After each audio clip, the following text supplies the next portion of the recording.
Well, Connecticut commuters who ride the rails hoping for a much smoother time this morning. On Friday, hundreds of people got stranded when trains broke down in the extreme heat, and now emergency responders say they're looking to some answers for some of the confusion of that day. News 8's Kent Pierce is live in Westport with more. Kent.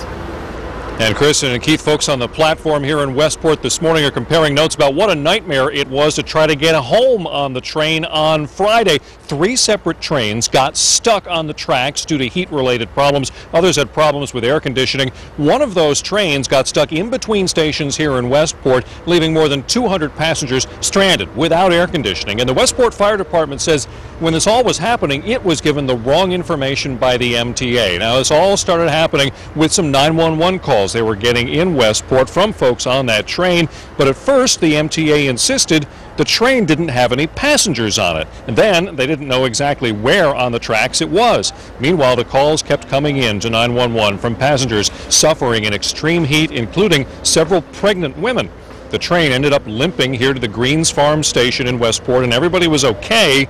But between that and the 2 other disabled trains, everybody got delayed on Friday. And now the Westport Fire Department wants to meet with MTA officials about the communication issues. The issue with the heat is that those overhead wires droop in the heat. When they get hot, they expand. Sometimes they get tangled in the mechanical arm that comes up from the top of the train, which is very dangerous. It's an ongoing problem. It not only sticks the trains, but it's been going on for more than 100 years. That's when some of these wires were first set up here along the Metro North line, the New Haven line of Metro North. They are in the process of replacing those overhead wires. Live in Westport, I'm Kent Pierce.